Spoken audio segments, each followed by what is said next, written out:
preciso. Crede todos no Evangelho, crede todos no Evangelho.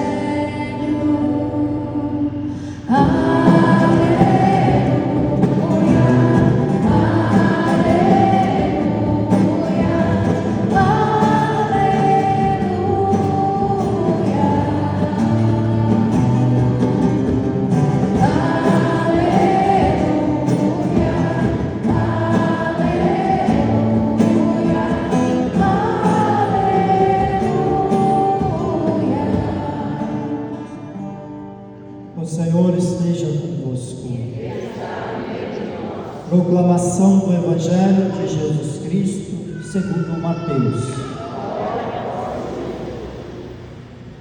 Naquele tempo, vendo Jesus as multidões, compadeceu-se delas, porque estavam cansadas e abatidas, como ovelhas que não têm pastor. Então disse aos seus discípulos: a messe é grande, mas os trabalhadores são poucos. Pedi, pois, ao dono da messe que envie trabalhadores para a sua colheita. Jesus chamou os 12 discípulos e deu-lhes poder para expulsarem os espíritos maus e para curarem todo tipo de doença e enfermidade. Estes são os nomes dos 12 apóstolos. Primeiro, Simão, chamado Pedro, e André, seu irmão, Tiago, filho de Zebedeu, e seu irmão João, Filipe e Bartolomeu, Tomé e Mateus, o cobrador de impostos, Tiago, filho de Alfeu e Tadeu, Simão, o zelota, e Judas Iscariotes, que foi o traidor de Jesus. Jesus enviou estes 12 com as seguintes recomendações: não deveis ir aonde moram os pagãos, nem entrar na cidade dos samaritanos, e diante as ovelhas perdidas da casa de Israel. Em vosso caminho anunciai: o reino dos céus está próximo. Curai os doentes, ressuscitai os mortos, purificai os leprosos, expulsai os demônios. De graça recebeste, de graça deveis dar. Palavra da salvação.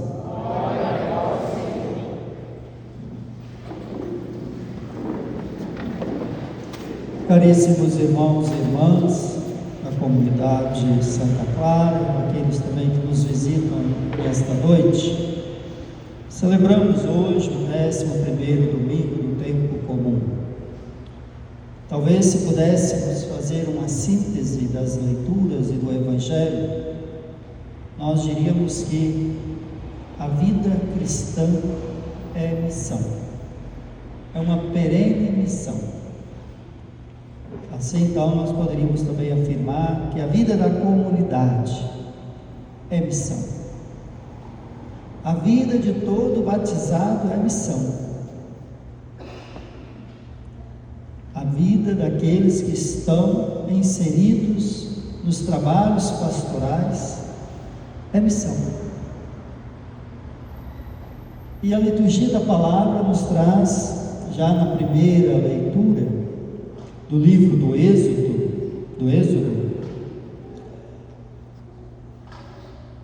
a história do povo de Deus que se encontrava no deserto do Sinai, e Deus, lá perto, aos pés do monte, faz uma aliança com esse povo que ele tinha tirado do Egito, da escravidão.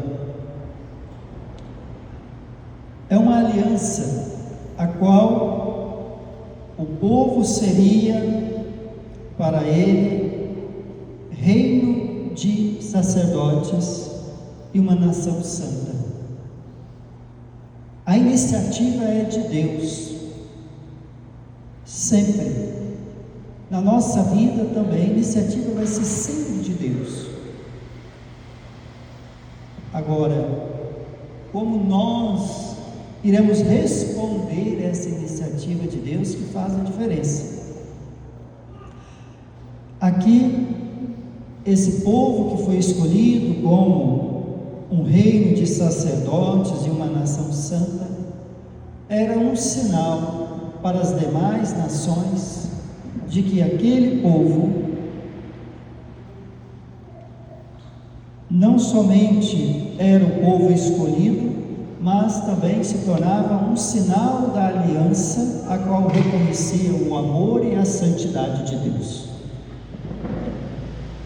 Assim também no Evangelho, a iniciativa de Jesus.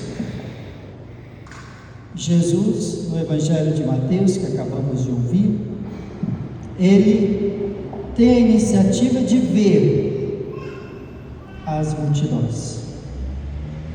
E ele vê e tem compaixão. E ele as vê como ovelhas sem pastor, que estão cansadas e abatidas. Então ele se dirige aos discípulos e diz o quê? Na verdade, Jesus faz uma oração ao Pai. Ele diz: a messe é grande, mas os trabalhadores são poucos. Pedi, pois, ao dono da messe que envie trabalhadores para a sua colheita. Ou seja, a iniciativa novamente será de Deus. Isso aqui eu quero dirigir uma palavra de conforto àqueles que estão na frente das pastorais. Não precisa se desesperar, porque muitas das vezes chega para o padre, mas não tem mais ninguém para atuar na tal pastoral. Jesus está dizendo o quê? A messe é grande, mas os trabalhadores são poucos. Pedi, pois, ao dono da messe que envie trabalhadores para a sua colheita. Então nós temos que pedir. Então Jesus aqui reza para que a messe possa ter trabalhadores. Eu pergunto aqui agora aos membros da comunidade, não precisa responder não. Você reza pelo seu conselho?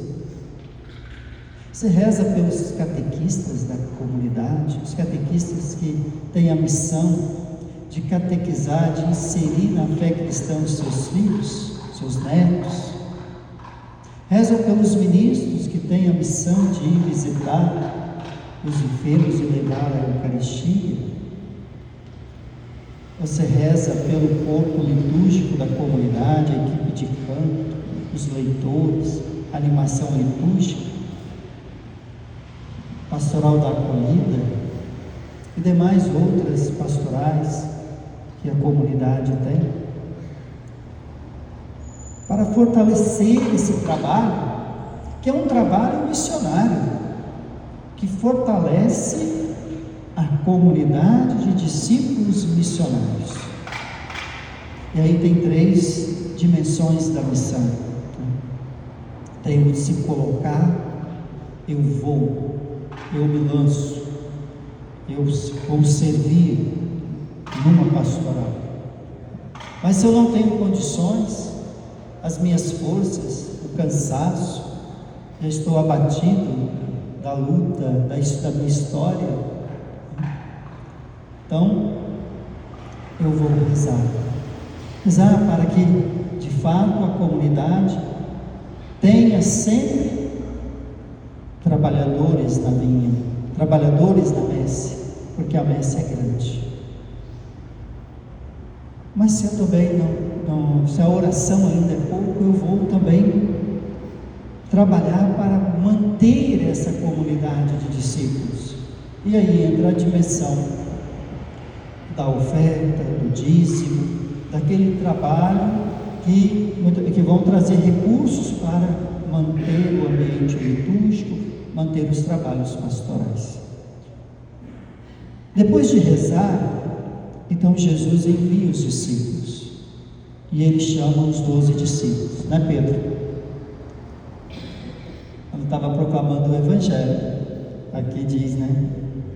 Primeiro Simão, chamado Pedro, né? Quase que eu olhei de lado, Pedro. Depois eu falei, vou olhar não, porque, né? Ele vai rir, eu também vou, então vamos deixar quieto. Mas Jesus chama os 12 discípulos e envia em missão. Aqui, irmãos e irmãs, nós temos também mais um sinal, ou melhor dizendo, nós temos aqui sementes de uma igreja nascente, de uma igreja que anuncia o reino de Deus e que se torna novamente sinal. Qual o sinal? Sinal de salvação. Então, lá na igreja nascente eles eram as sementes, colunas, depois colunas, né, como nós entendemos, os apóstolos, mas também o sinal da compaixão de Deus para com cada um de nós, sinal da compaixão de Deus pela humanidade. O que é compaixão? Talvez aqui as mães vão entender o que eu vou dizer. Os homens vão ficar um pouco mais distante dessa compreensão. Mesmo eu falando, não vou compreender na totalidade, mas as mães vão compreender. Compaixão é aquela dor do parto, lá das entranhas. Isso é sentir compaixão. Mas nós podemos ter compaixão da seguinte forma: ver com os olhos, sentir com o coração. O que? O cansaço, a dor, o abatimento da multidão que está aí. Na dinâmica do seguimento a Jesus Cristo, nós temos 3 categorias: a multidão, que vai atrás de Jesus porque está curando. Tem um homem ali em Jerusalém que faz milagres. Tem uma igreja ali perto de casa ali que faz milagre, eu vou lá, né? Então é a multidão que não tem muito vínculo, está aí, seguindo os milagres, as curas, porque recebeu pão. Mas também tem a categoria dos discípulos missionários, os 72, que escutando a voz do Mestre, escutando a voz do Senhor, acolhem o envio e vão anunciar o reino, vão servir a comunidade, vão estar dispostos a construir um reino mais justo e fraterno para todos, procurando ver com os olhos e sentindo no coração a dor do irmão.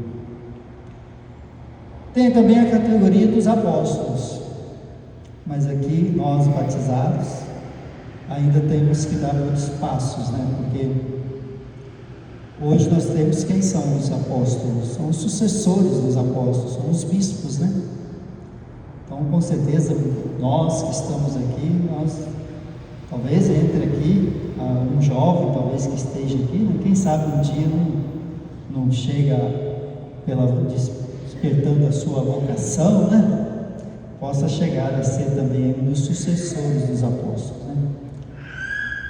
Então, 3 categorias de seguidores de Jesus: a multidão, os discípulos, 72, e os apóstolos.